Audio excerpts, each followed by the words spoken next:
Good afternoon, everyone. Hi, my name is Padmaja. I'm a third year PhD student. I'm also the president of the Graduate Student Association, and I'll be moderating the panel today. So, how was the open house up until now? Good? The right answer is very informative, very good. Okay. While you have lunch, now it's 7 strangers instead of 6, so let's just roll with it. So we have Abhishek, Cody, Megha, Jeran, Jitai, Zikui, and Tanya.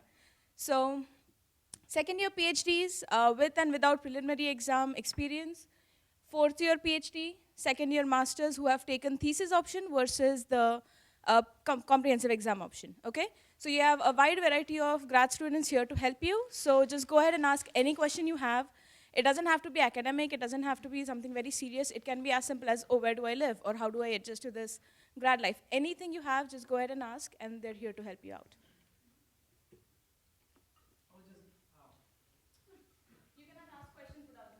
Okay. Okay. So I was just wondering if you guys could tell me what is your research focus or the master you're doing is? Wait, do you, no, no, do you, Like, yeah. yeah, Just, all right. just a general idea. It's on, right? Yeah. It's on. So I'm working in computer vision. My problems relate to how videos can be decomposed into things that we understand right now, just not the images that you see. I work in computer vision as well, working with transfer learning and reinforcement learning. Hi, I work in Smart Gate. The Professor Mohseni Anrad who gave the talk, he's my advisor. So my project is funded by UCR National Lab. I'm working on cybersecurity and electricity distribution system. Hi, I'm working on information theory. It's highly theoretical, mostly the fundamental limits of different communication scenarios. I'm doing course-based masters, so I'm not doing much research. I'm doing thesis based master. My project is about 3D scene representation. It's in computer vision area, and I use deep learning methods to reconstruct the scene and also generate images. My master's is thesis-based, and I'm doing my thesis on wildfire detection using deep learning and computer vision techniques. Just a question, can everyone hear it from the back as well? They're loud enough? You? Yes, okay. Okay, do you have a follow-up question? For the gentleman doing computer vision, who's the professor advising you?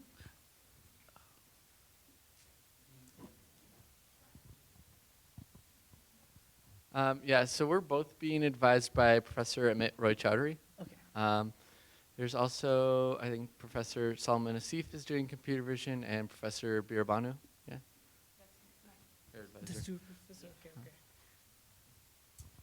Okay, any more questions?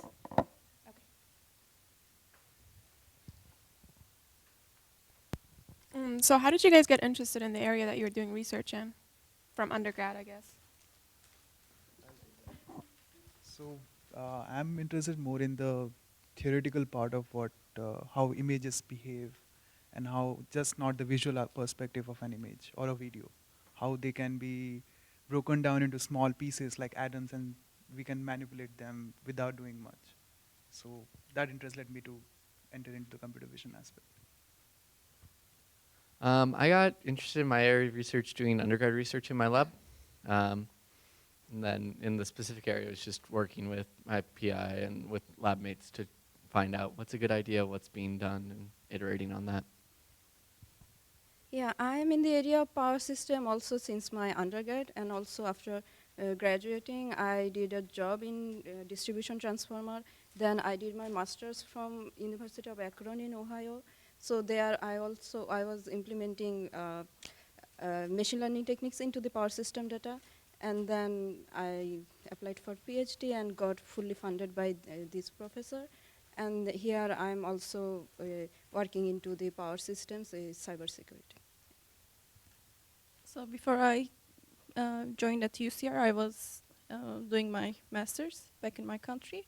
And when I took a course of information theory, I really enjoyed it. It was very mind opener for me, and that's why I wanted to have a PhD in that field. It's like a hobby in that sense. I got interested in computer vision because it has so many applications in our real lives, and it's everywhere. So I think it's cool. Yeah, that's why I got interested in that. I got interested because I was doing an internship, like after my undergrad, and then they're not in my like team, but other team they were doing computer vision and image processing. So I really liked it, and so I thought that I'll just pursue that in my master's. Questions?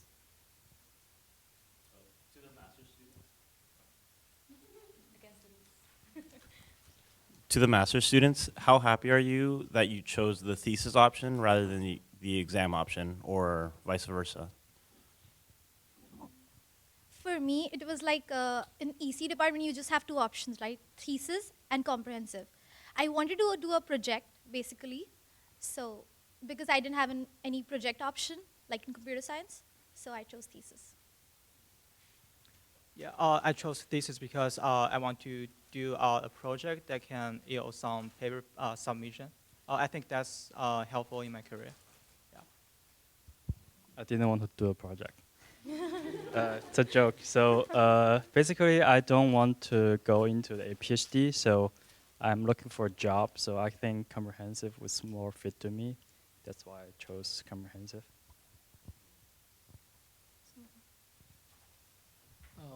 This is a question to computer vision guys in PhD. Like, what can you elaborate more on your projects which you are doing right now? No, like.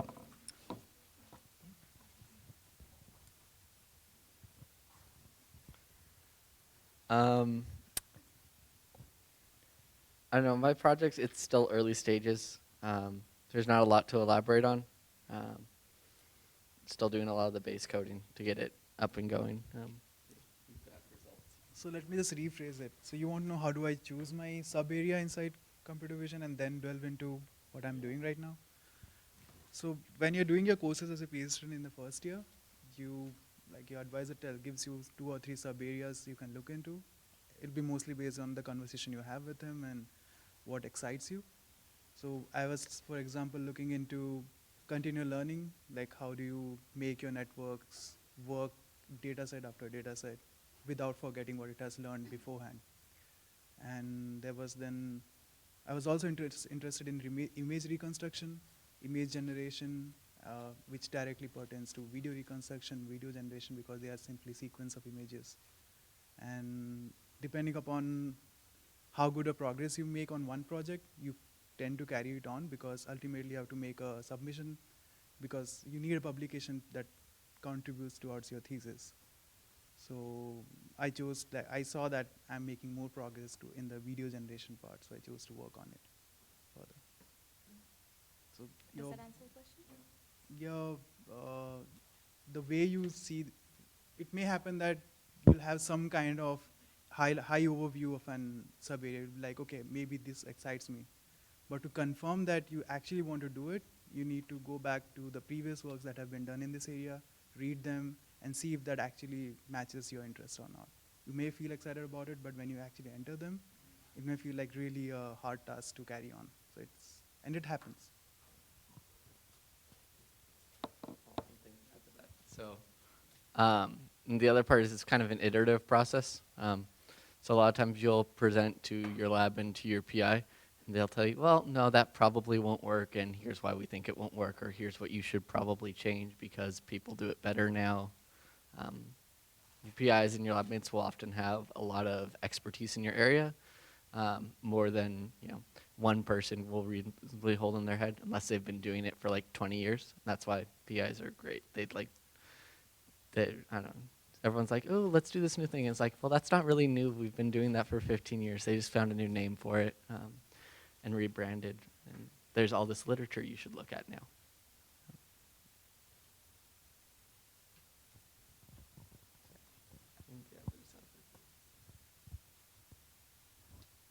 Yeah, so similar to what they have said, doing computer vision projects, I'm doing research and it's like good way of training my problem solving skills. And also I have to read a lot of prior arts, literature study, and research is hard, and if you're interested in it, so you should definitely go for it. Yeah. I'm sure everyone has explained a lot.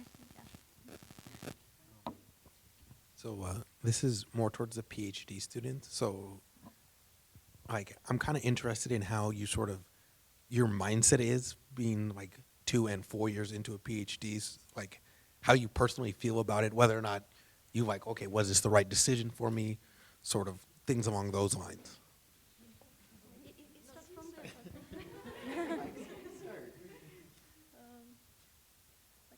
I should think about it. What was the question? The motivation of doing PhD? Not necessarily motivation, but just like sort of how you feel about it. Like you can be an incredibly motivated person and still I've just motivated myself in a different direction. I mean, I think when you start your PhD, everyone will have like ups and downs. Like you will not be always focused on research for 4 years, 5 years. But at this point, I think your PI is very important. How he is encouraging you, like, because some advisors are not that understanding, and so you should be wise while you are choosing your PI. Like this, I think this is one of the most important things before you start your PhD or something. Like agree with your PI what his expectations are. Okay, usually we have some expectations on number of publications maybe, or solving a certain problem before we start our PhD. So you should make it clear first. And then, yeah, I mean, most of the time while I'm working, I'm self-motivated, so it's not that a problem. If you are that kind of person, if your PI is not that pushy in certain things, it's fine. But if you know that you tend to be a little bit relaxed, I think maybe you need to look for something more, someone more strict. Like. Yeah, I will agree with her because PI is the most research interest and PI. These two should be the most important thing if you want to do PhD, because if you are not interested in your research, you will not be self-motivated enough. And PhD is like 80 to 90% is all about self-motivating, self-learning, self-educating, because nobody is gonna spoon-feed you. No. And one good thing that is about PhD is you can learn every day a new thing. I mean, this is not a monotonous job. You are learning each day. So it makes you a good person, and if you are in a room with non-PhD, you can say that, yeah, I am the smartest one, and you can feel it. Yeah, so don't be in a room with a non-PhD. Always be in a room when like you feel that you are dumb, so you will you will learn more.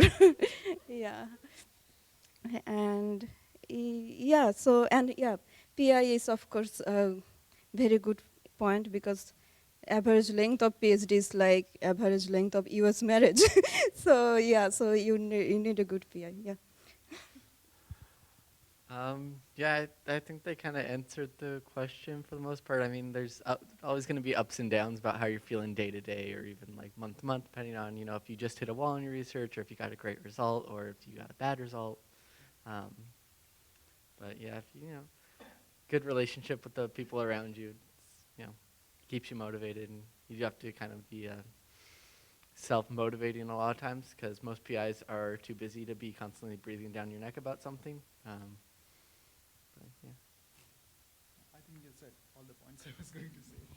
If I may add something, try to have, by self-motivation, have a hobby or something, because PhD at times can get incredibly frustrating to the point where you'll be like, I don't want to do this anymore because it's 5 years and I'm still studying. So just take a break. You know, for example, I paint or something, some people bake, or just that break for you to get back to sanity is very important. If you are constantly stressed 7 days a week for 3 years, it's not good, and it's not going to even get you results. So it can get frustrating, no doubt about it, but you can get through it. And that perseverance is going to make you a lot stronger than you are before. Any more questions? So I guess this is to Jaren. How do you feel about having done your master's first and then your PhD? Do you wish you would have gone straight to PhD, or do you appreciate having gone through the master's program first and then moving forward?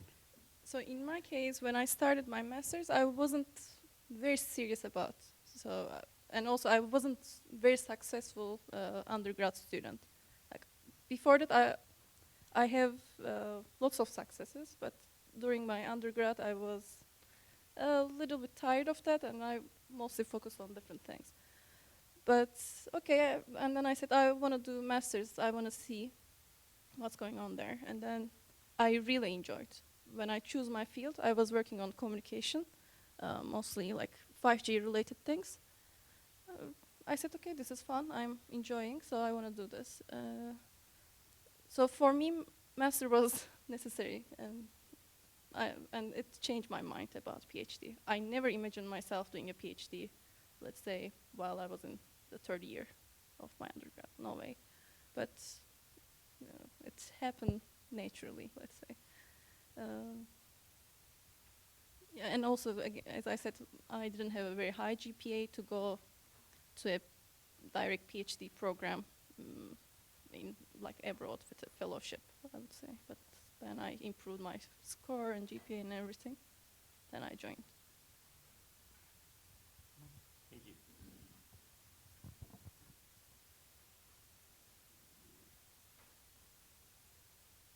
So for the PhD students, I guess, how intense is the research? How many hours a week do you guys have to do research? Is it limited? Is it based on your work schedule? You know, I know you have to take classes, but besides the time that you need to spend in class, is it flexible for you guys? Are the PIs flexible with the timing? Yeah, my advisor is definitely flexible, but so we take courses usually in the first year only. We don't take courses afterwards. And for my case, since I had masters, I like transferred some of my credits here, and I didn't take, let's say, 8 courses or something. I didn't take that many courses.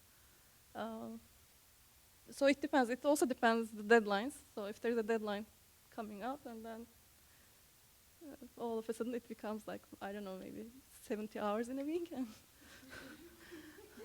But sometimes not that much. And as you know, like I'm teaching as well, so it also limits my research time allocation. So the question was like. Like how intense is the time that you have to spend for the research? Okay. Oh yeah, because you have to produce new results. Yeah, you should give enough time. Otherwise, you need to push your boundaries. So yeah, that depends on person to person. But I would say for most of the students, if your professor pushes you, that's good, because not every one of us are self-motivating. If my professor doesn't push me for meeting, I may end up doing nothing. So, so yeah, I think it's a good thing to have like weekly meeting. Like my professor at first was not used to give me meeting, and I was not doing any work. So I asked him to give me meetings. I asked him give me meeting every week so that I can give you some progress every week. And then it's kind of like that. You have to know yourself how you work. Yeah, I think they pretty much covered it. Yeah, but it's honestly, it's going to depend on your advisor a lot, what they expect, and then what your research takes. I mean, I feel like at least for our research, there's a good amount of it is sitting around and waiting for experiments to finish. Our experiments run for like 2 days sometimes. Yeah. So in that 2 days, you don't have much to do.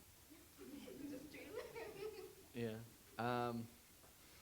But yeah, some PIs are really strict. They're like, I want to see you in lab, and you're gonna keep odd hours because I keep odd hours, and it's like, can be difficult. I don't know if your PI is nice, they're like, yeah, I don't care what you do as long as I get the results by my deadline. You're good to live your life.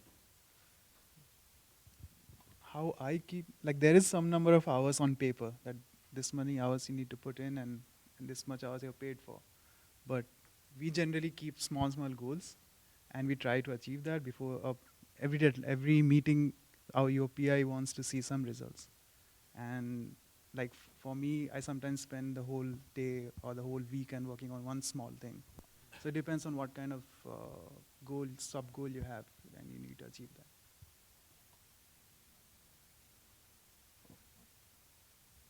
So this is more like a general question, but so how much of it is like keeping up with relevant literature? Because especially in things like computer vision, there's probably 50 things published today. So you're like, yeah, basically.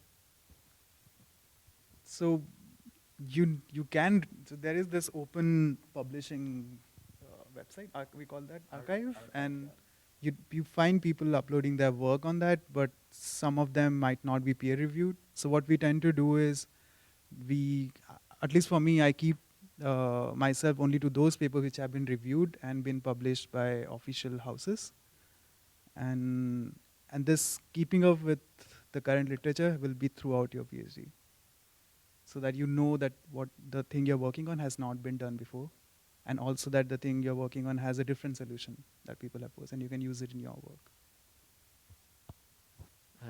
Yeah, our field is pretty packed right now. Yeah, so there's like what, 3, 4, 5 big conferences, each of them publishing a couple thousand papers. So there's a lot of literature coming out every day. It can be hard if you're not gonna read every paper that comes out. So part of it is just learning to filter out a lot of what it is. However, a lot of a PhD is just keeping up with the relevant literature. If you don't like reading, just pick a different career path. No, I say it with all honesty. If you don't like taking the time to sit down and read, when I'm doing it right, I'm reading 2 to 3 papers a day. It's taking like at least an hour and a half to get through them all. If you don't want to do that, just pick something else. There's you're never going to get away from reading, but you need to read a lot. In my field, we don't always read every paper because we know which paper to read. Because in our field, conference papers are not that great. We always tend to see some 2 or 3 very good journal, like IEEE Transaction on Smart Grid, IEEE Transaction on Power System. So this kind of journals we just pick. So we can easily filter out what paper to read, what paper has more content, and yeah, if you read, if you don't do, you cannot know how things work. But if you start to reading, I think you will know that how you can come up with an idea. You can do it. Like in my field, we don't have. I'm not working on a hot topic, so we don't have that many publications coming up. But that's also a problem, because when you don't have anything to read and you have a problem that you need to work on, it's not easy as well. I wish I had also some publications that I should make use of, but yeah. Yeah, so my suggestion would be pick a paper you are really interested in and read the references. So you can search for the related topics. For example, like for me, I search for a view synthesis. So in CVPR, I can search 5 publications, and in at a conference, I can get a few more papers. Then I study those selected papers because they are peer reviewed. They are high quality papers, so should devote time reading those. So for I think PhD, it's definitely different for as master student, because we just have a specific research topic, so we won't be able to keep up with everything in computer vision. What I tend to do is, like my professor suggested me, Mr. Bibhanu, that what you can do is like whichever paper is related to my thesis, I can skim through few of them and then see which paper is more related to what I want to pursue. I mean, that helps me a lot. And then obviously, as Zigui mentioned, that you can obviously go and check with the related work and then research on those research papers which have already been mentioned there.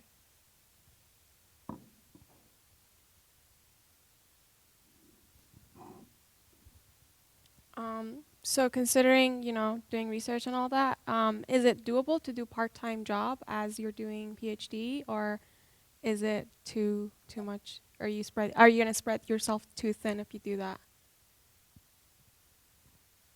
I think it's too much while we are doing PhD, working part-time, and I think most advisors will not like that idea and support that idea.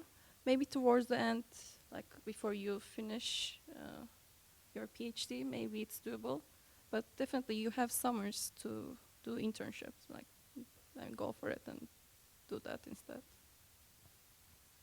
Yeah, I don't know about the part-time option. I think it will take more time if you do PhD in part-time. One more thing also, if you're an international student, you can't anyway, so. Yeah, you can't. And what? Yeah, it would be extremely difficult, I think, if you wanted to work part-time and do your PhD at the same time. PhD is essentially a full-time job. You know, they're not most of the time going to set like hours that you need to be in lab, but they're probably going to have an expectation that you're putting in roughly a 9 to 5, even if it's not actually at 9 to 5. If there's a company that you're already working with that wants to sponsor your PhD, that might be a little different if they're willing to like work with your PI. So I know there are like some labs that do cooperate a lot with industry, so that might be a little different, but generally I'd say it'd be extremely difficult, maybe not possible. Yeah, building up on what Cody said, someone who's working in a hot topic, you need to, so the bar is raised really high of what kind of results people will accept and get published eventually. So you need to put in your hours, and working with a job and then trying to work in a PhD would be really difficult.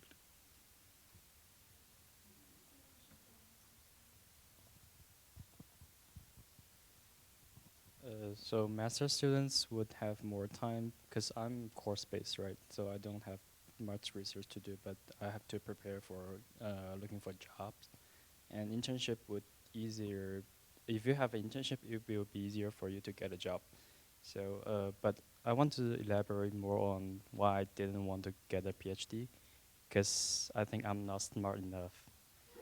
That's serious.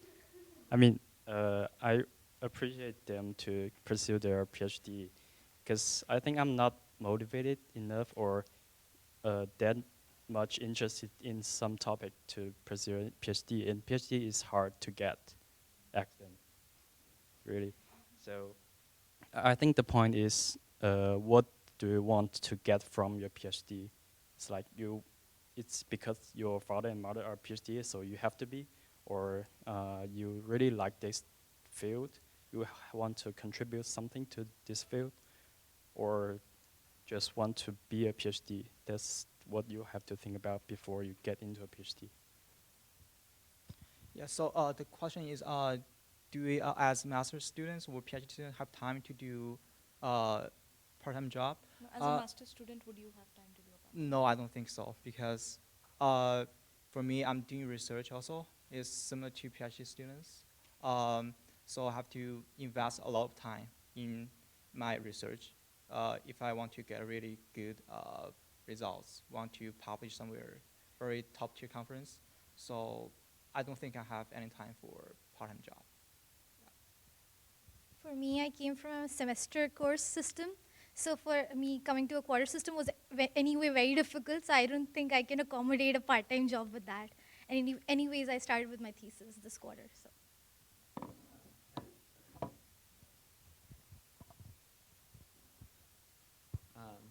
So I did know one person who was getting his master's in computer science while working full-time. And in order to do that, he was taking like one class a quarter, and it was going to take him like a couple of years to do it.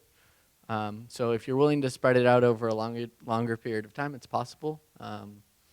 And I think when he was doing it, he was actually getting sponsored by his work, so he wasn't paying tuition or anything. So if you're going to do a coursework-based master's, it's possible, but it's going to take longer. This is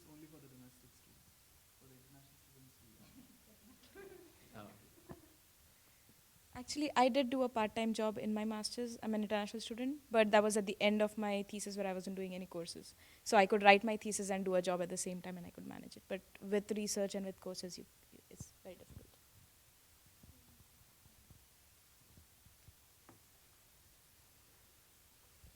So, what are your career goals once you're done with either your PhD or your master's? I would like to enter into industry. Whatever time I've spent in school, I've done my masters as well.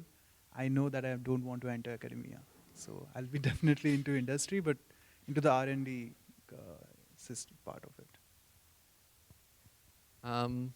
Yeah, I want to keep working somewhere where I'm doing research full time. I'm not picky about where, so. Yeah, I also like research, so I will find something like research scientist or R&D jobs because I like PhD. The only con is the low salary. So yeah. I'm asking this question to myself also.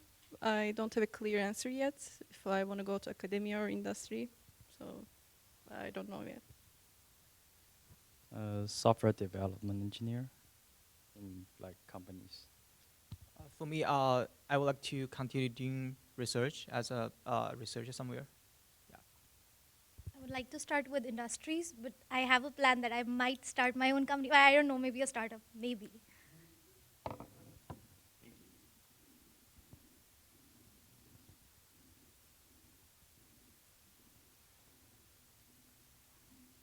Any more questions? So I don't know if you guys work over the summer, but is there a possibility of you getting funded for summer, or do you mostly just do internships? Yeah, for me, as a master student, I'm lucky to get a summer research assistant. So the professor actually funded me for like doing research during the summer. Yeah. We are mostly paid over summer as well.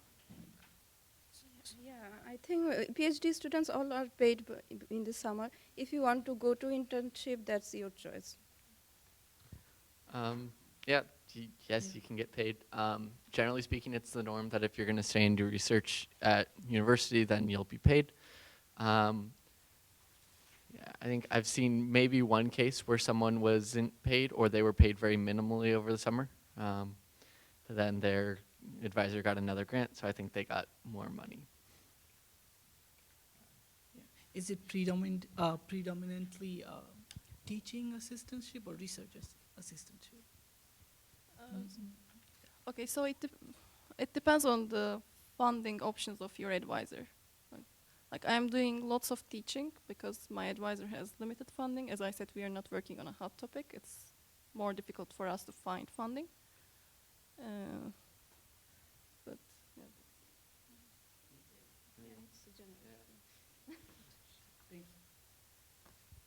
And also, it doesn't happen much, but also advisors have an option to pay you double salary over the summer if they want to. Because during the normal quarters, we need to keep our student status, like 50% student and 50% research assistant or teaching assistant. So over the summer, we don't have to keep our student status. So if they want, they can pay double. That's why, for example, we can't work during the quarter.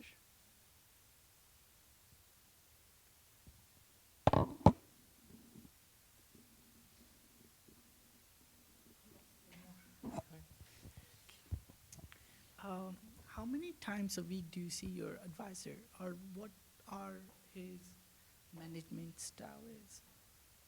I think it's subjective to the advisor, and he makes a rule of it. Like from our case, our advisor asks us to meet twice a week. But then since our group is huge, so half of them talk on one day and the other half on the other day. So it's mostly, I think for others as well, it's one time a week. And you tell them what work you did and if you have any results, or even if the negative results, you can just show it to them. Yeah, same lab. So twice a week there's an all hands on deck lab meeting, and then periodically through the week he has other meetings for like smaller projects that are like more individual. So like I'll see him twice for the lab meetings and then once or twice for other side projects he has me on. I usually have once a week, but today my professor saw me and he said, "You meet me on Monday." So in my case, it's once a week.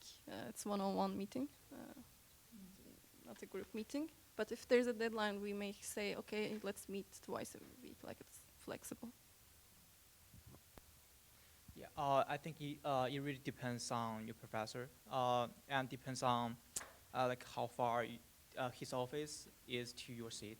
And for me, my professor's office is right behind. It's really close, just in 3 meters, so I can see him every day. So, but sometimes he's on like a business trip to somewhere for conference, so maybe we won't be able to see him for a whole week. Yeah, so it really depends. Yeah. For my professor, he has in a week he has a meeting with everyone where everyone gives a presentation about what their current work is. Like Padmaja is also working with the same professor, and then we have a one-to-one meeting again in the same week. I would ask one more. For the masters at course-based, how are the lectures and the exams that you have to take? What do you mean by how was it like? The courses you take, how are the lectures and how related the exam are to those lectures? You mean is it difficult or? Not difficult, but more like, is it more conceptually or more like? It depends. Like It depends. for the master students, I think for the first year we all takes the first quarter. We all take the probability and the linear algebra. Like all the ECE students are taking that course. So there are also other courses focused on different areas like computer vision or machine learning. So I think some of them are conceptual, but some of them are like focused on the area. Thank you. So masters and PhD will take basically the same courses for the first year. The big difference going from undergrad to grad courses is like in an undergrad course, it's a lot of times it's perfectly acceptable just to know the mechanics of how to actually do something. So like, you know, you might be taught how to actually do the Fourier transform or something, or how to do some particular algorithm. In a master's course, that level of understanding isn't acceptable anymore. You'll need to understand why you're doing something, why you're allowed to do something, things of that nature. I don't know if that helps.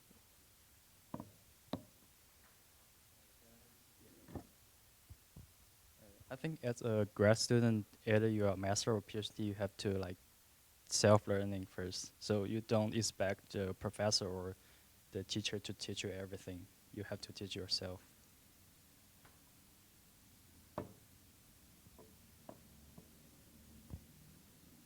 Any more questions?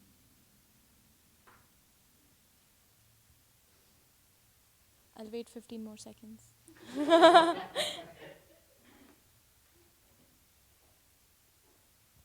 Okay, so I assume there are no more questions. The students will be here for at least 15-20 more minutes, so if you have any personal questions, you can go and talk to them.